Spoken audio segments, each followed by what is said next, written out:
Let me begin with a small story. This story must be known to most of you. This is the story from life of Newton. Once, Newton was sitting under an apple tree. All of a sudden, his head was banged with an apple. But as soon as that apple banged on his head, a curiosity came into the mind of Newton. Why the apple fall down and not go up? With this inquisitiveness, with this curiosity, Newton went to a deep research, and ultimately we all know that he came up with the law of gravitation. Such is the power of inquisitiveness. This inquisitiveness is the seed of the research, and hence, from here, we'll be beginning a very relatable topic, which is research methodology. So, we welcome you all to the learning and understanding of research methodology topic. You all must have watched the news debates wherein a panel of experts discusses and counteract on the concerns taken by the news anchor on the topic prevalent at that time. For example, let us say that the discussion is on happiness index of a country. Then, in such panel discussion, various questions may arise like what are the factors that governs the happiness of an individual and thus the country? Does happiness directly proportionates to materialism? Is happiness a measure of peaceful country? Likewise, there can be many questions. But when answers to such questions are given by the panel sitting in the newsroom, then usually they give the answers by supporting their arguments with the existing evidences and make use of data support systematically. Also, the newsroom gives the result to some surveyed questions to the related topic. This entire representation of discussion on happiness index is basically an illustration of adopting research methodology in real life. Research methodology can be compared to salt in food. That is to say, without this component, our food of thought and reasoning would become meaningless. So, in the times where data is flooded everywhere, there research methodology holds a very special place because of its systematic and scientific approach. So let's begin with the lesson 1 of the topic, wherein we'll get to know research meaning, difference between research methodology and research methods, what are the objectives of research, what are the motivations for research study. Then we'll discuss types of research on varied levels like basic and applied research, qualitative and quantitative research, longitudinal and cross-sectional research, structured and unstructured research, and some others. Also, by the end of this lesson, you will know what are the steps involved in research methodology, that is, the research process, what are the criterions of good research, what is the significance of research, and what is the importance of research. The word research in research methodology has a deep-rooted meaning. Research is basically systematically collection of specific data, be it qualitative or quantitative, as per the requirement of the stated situation or problem and scientifically analyzing that data. Also, research attempts to find answers to intellectual and practical questions through application of systematic methods. Webster's Collegiate Dictionary defines research as studious inquiry or examination, especially investigation or experimentation, aimed at the discovery and interpretation of facts, revision of accepted theories or laws in the light of new facts, or practical application of such new or revised theory or laws. Now, once we are aware of research meaning, then we should also establish the difference between research methodology and research methods. This difference is like the same as of distinction between two words statistics and statistic. Now, how do we define statistics? Statistics is basically the branch of mathematics that deals with the analysis of data, whereas statistic is the tool or the measured quantity that we get from our data. For example, say mean. Mean is a statistic. However, the entire branch or the methodology adopted for analyzing the data is called as statistics. Same way, research methodology is the way in which research problems are solved systematically. It is the science of studying how research is conducted scientifically. It is a procedure by which the researchers go about their working of describing, evaluating, and predicting phenomenon. It aims to provide plan to conduct research.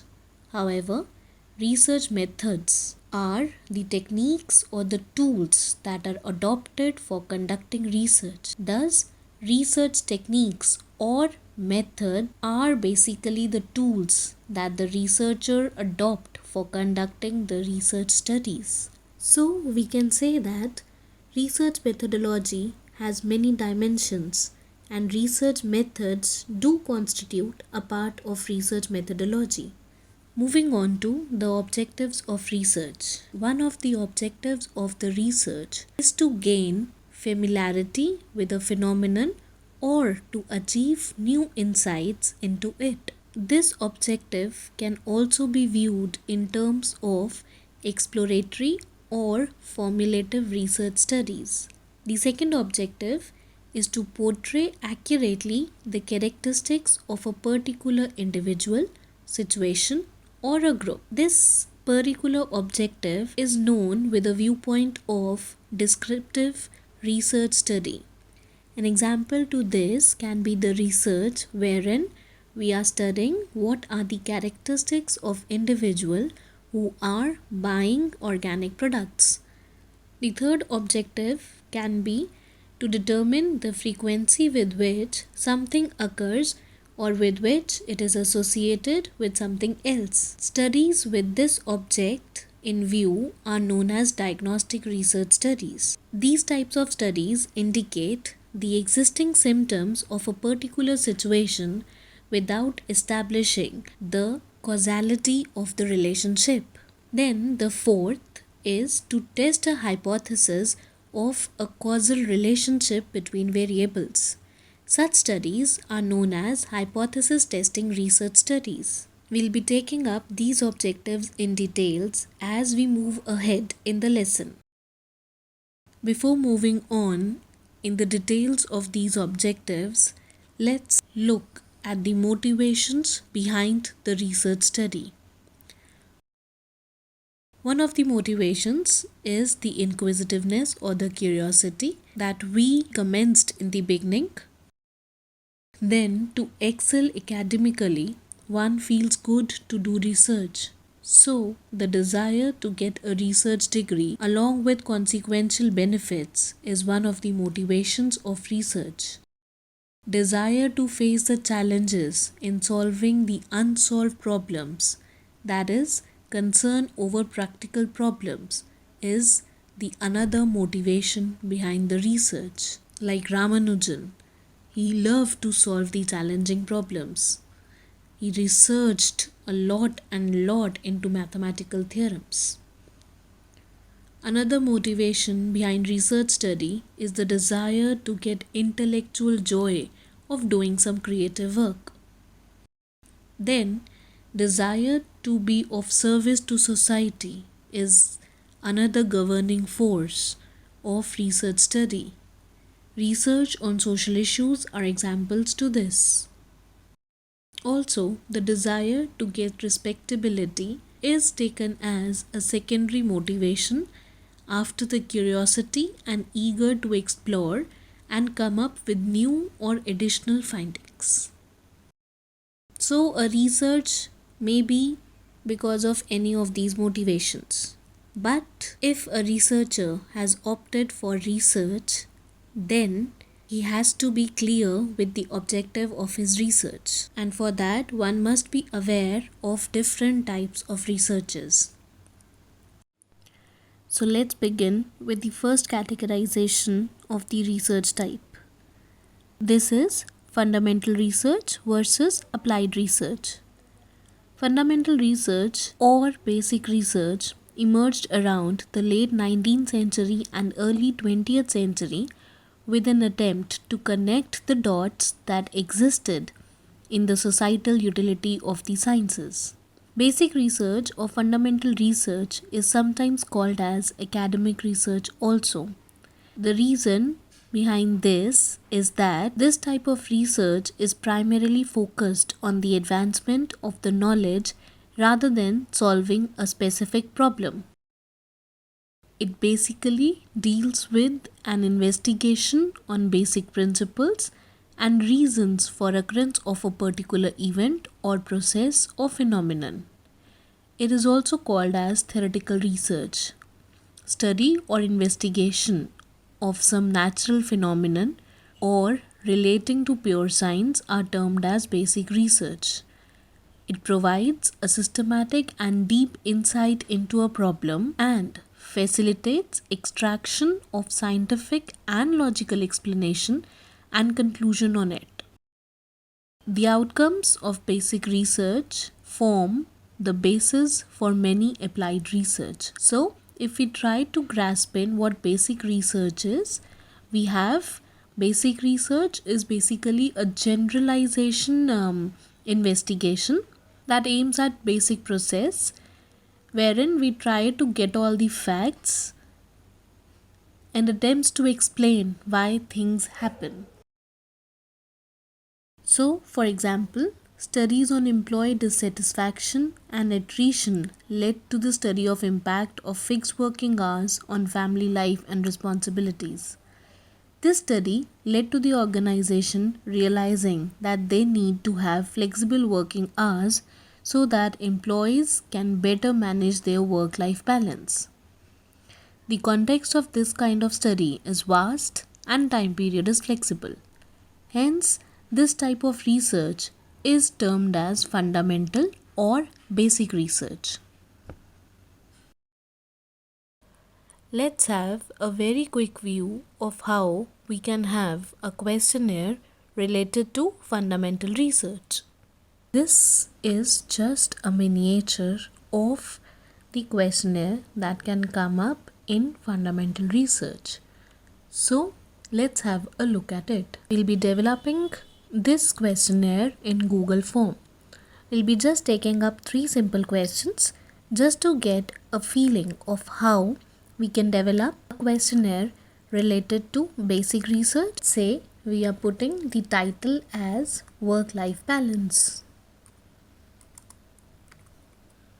Now in this first question is asking about your profession. So we are writing you are presently working as, we can write option 1 over here, say private company employee.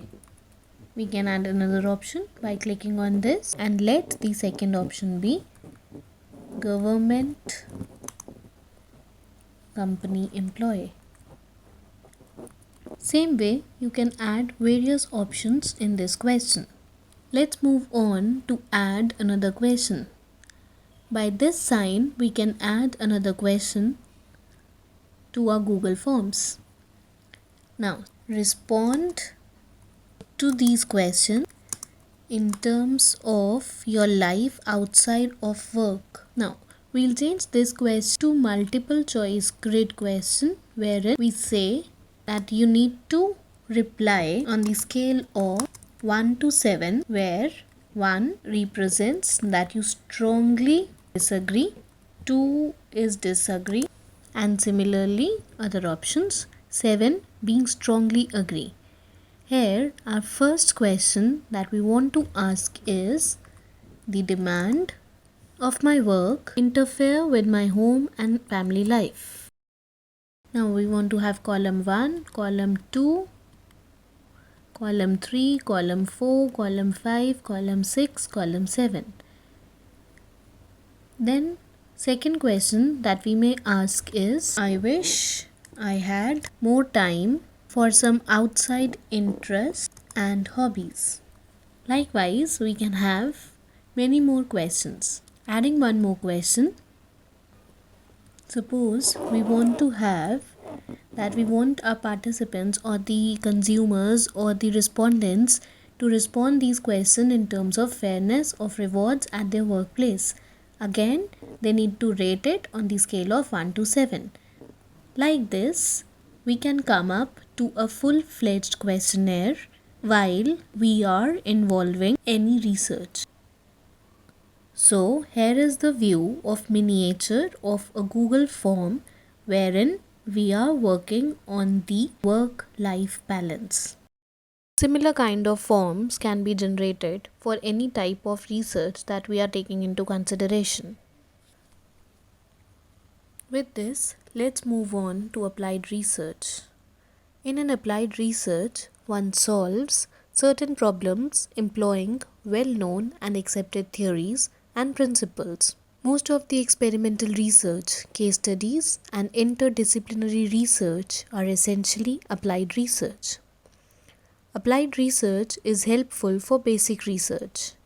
A research, the outcome of which has immediate application, is also termed as applied research. Such a research is of practical use to current activity.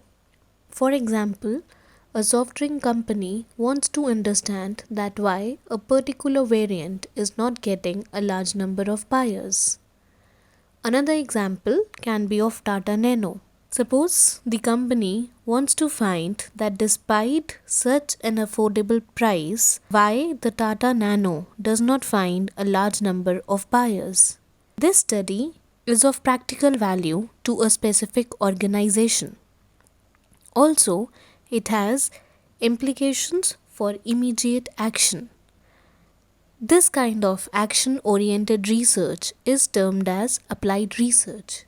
So, in net, if we compare fundamental and applied research, then we may have that the two differ in purpose and the context too.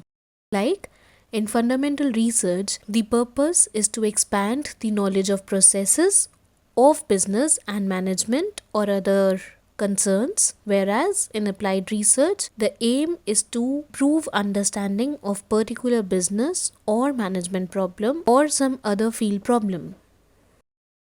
Moreover, fundamental research results in universal principles relating to the process and its relationship to outcomes, like we did in work-life balance questionnaire, whereas the applied research results in the solution to problem, like we consider the case of Tata Nano. In context of time, fundamental research involves flexible timescales, whereas applied research take into consideration rigid timescales. Also, the choice of topic and objectives is determined by the researcher in fundamental research, whereas in applied research, the objective is action-oriented. Moving on to the next categorization, that is quantitative versus qualitative research. Quantitative research is based on the quantitative measures of some characteristics, whereas qualitative research is concerned with the qualitative phenomenon, that is, phenomenon relating to or involving quality or kind. This type of research aims at discovering the underlying motives and desires using in-depth interviews for the purpose. Other techniques of such research are word association tests, sentence completion tests, story completion tests, and similar other projective techniques. Qualitative research is especially important in the behavioral sciences, where the aim is to discover the underlying motives of human behavior.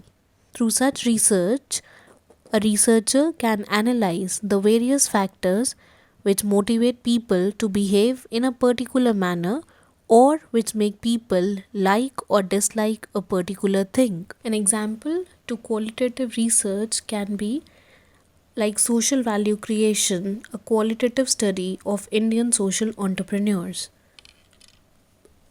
In this, one can generate a deeper understanding of how social value can be created in a country like India. So, the major differences between quantitative and qualitative research is quantitative is statistical, qualitative applies reasoning and use words. Quantitative is conclusive, qualitative is exploratory. Quantitative is an iterative process whereby evidence is evaluated. However, qualitative aim is to get the meaning, feeling, and describe the situation. Finally, quantitative research investigates the what, where, and when of decision making, while the qualitative research investigates the how and why of decision making. Exploratory research allows the researcher to gain a better understanding of the concept and provides direction in order to initiate a more structured research. As the name suggests, exploratory research are conducted to resolve ambiguity. A review of market opportunities available to a prospective entrepreneur, an informal survey conducted to identify the problem in the supply chain of market, etc. are examples of this kind of research. As can be seen, studies of this nature are less structured, more flexible in approach, and are not conducted to test or validate any preconceived propositions. In fact, exploratory research could lead to some testable hypotheses. That is why some schools have also called exploratory research as pilot or feasibility studies.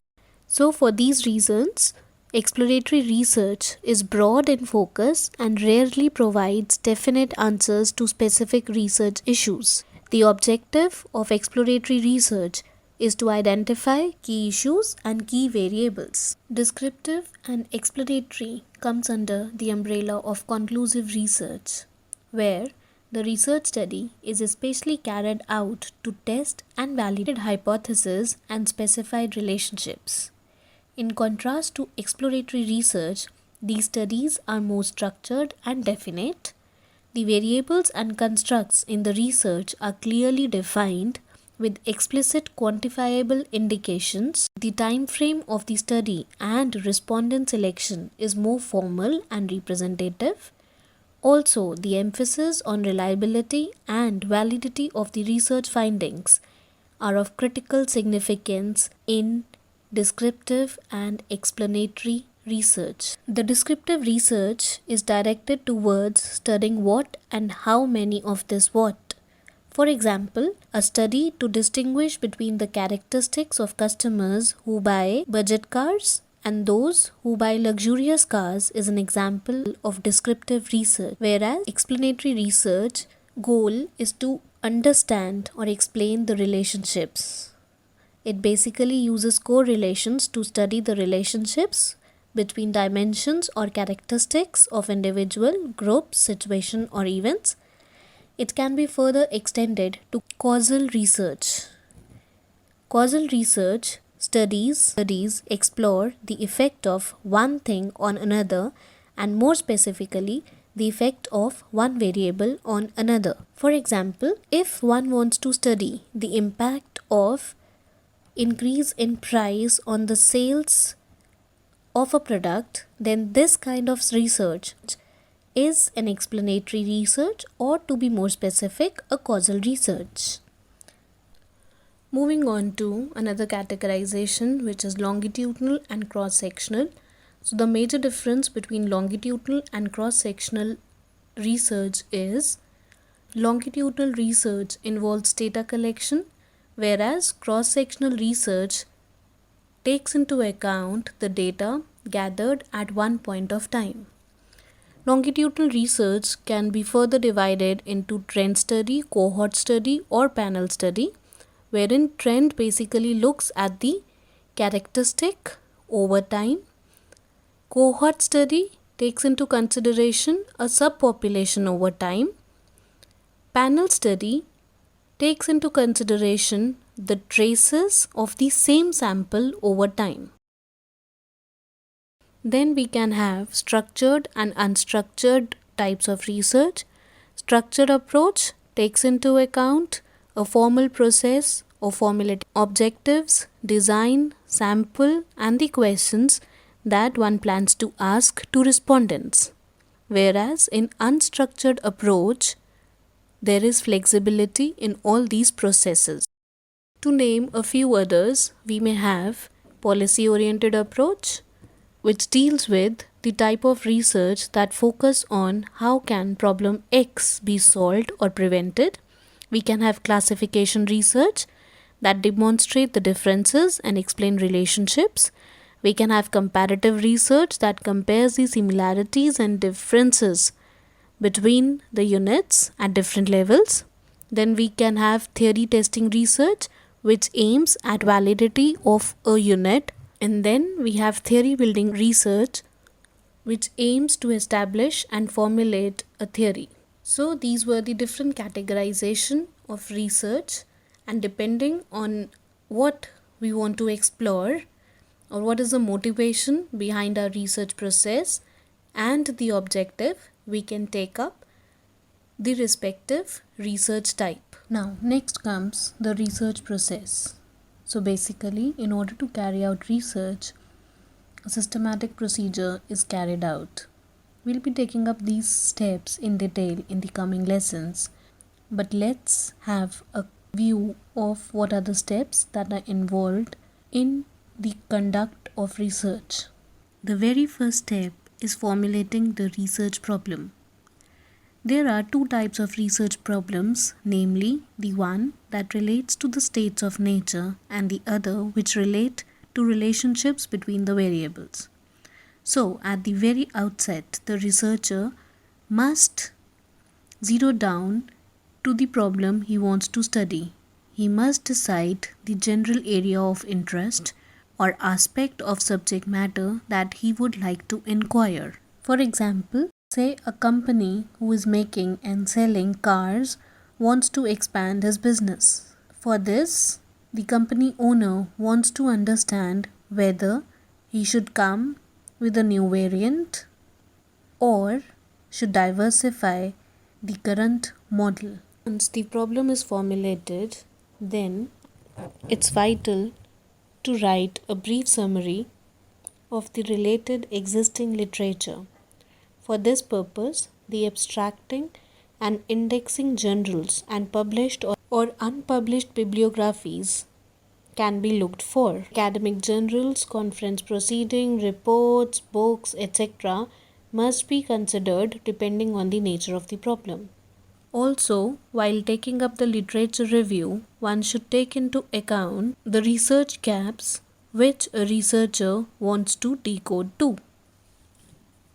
The next step is developing the hypothesis. On the basis of research objectives or research problem, statistical hypothesis can be formulated wherein we state propositions as per the research objective. Hypothesis, in fact, takes into account the assumptions about the expected results of the research. For example, in work-life balance, one might start with the hypothesis that higher the work-family conflict, higher is the intention to leave the job. Then, based on the orientation of the research, that is, the research is exploratory or descriptive or causal, the researcher can adopt a number of techniques for addressing the stated objectives. These are termed as research designs.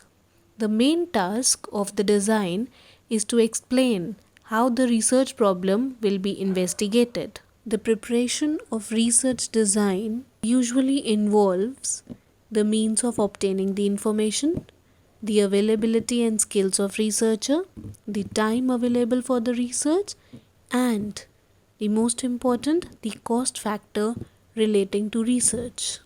Once we are ready with the research design, then next comes the sample design.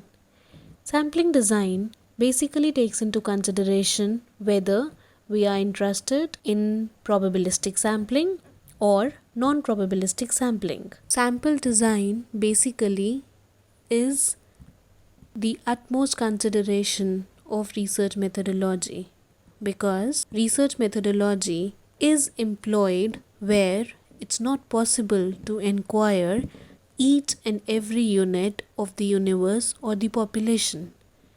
So, using a good representative of the sample, we can derive good results to the related research problem. Then, after sampling design, there comes the step of collecting data. Data can be collected by observation, by personal interview, telephone interview, by mailing the questionnaires, or through schedules. The researcher should select one of these methods or mix of these methods for collecting the data, taking into consideration the nature of investigation, objective, and scope of inquiry. Execution of the project is very important step in the research process. If the execution of the project proceeds on correct lines, the data to be collected would be adequate and dependable. The researcher should see that the project is executed in a systematic manner and in proper time.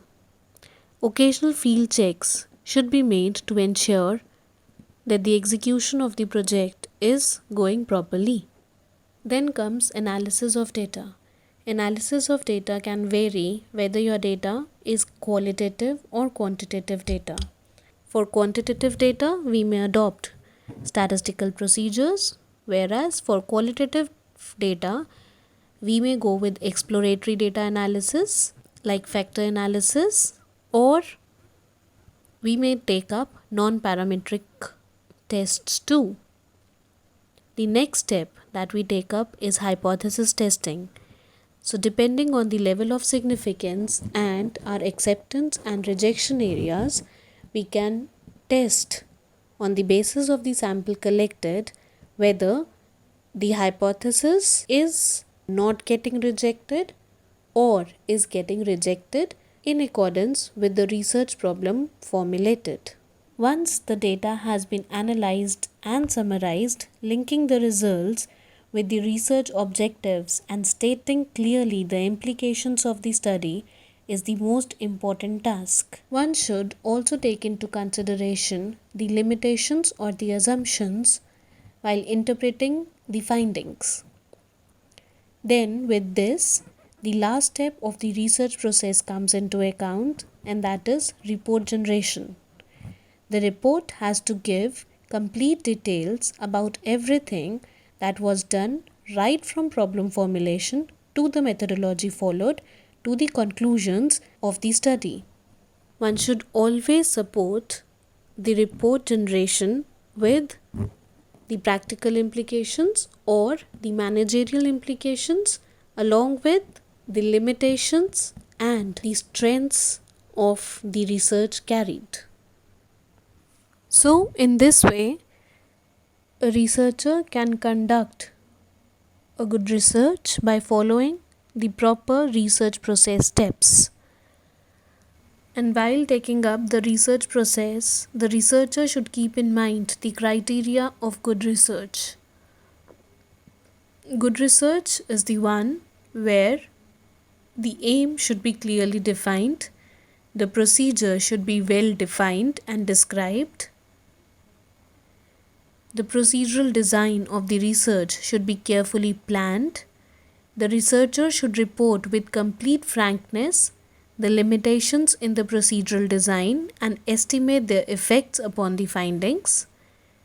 The analysis of data should be sufficiently adequate to reveal its significance, and the methods of analysis used should be appropriate.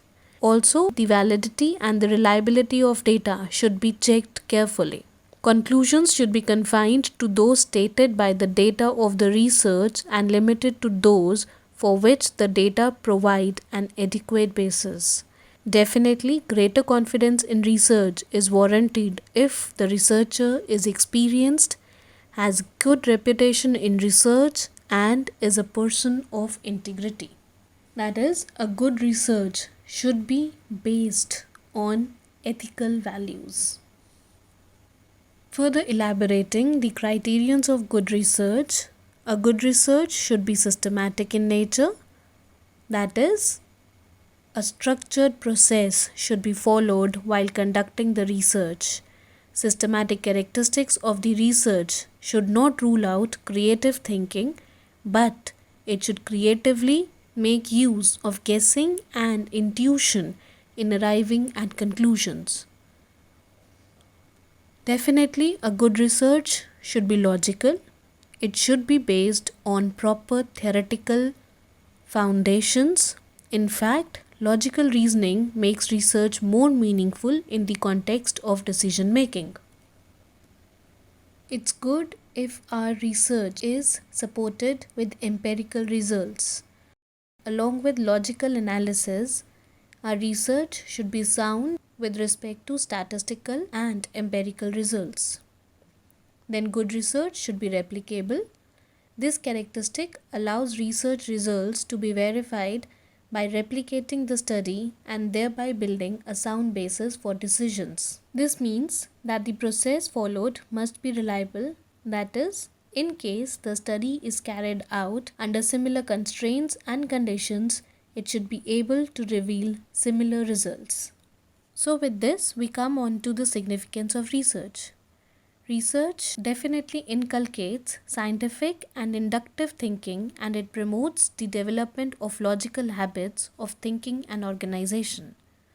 It helps the company to solve complex natures of business and government problems. Research as an aid to economy policy has gained added importance these days. Decision making may not be a part of research, but research certainly facilitates the decisions of policymaker. Research is considered necessary with regard to the allocation of resources.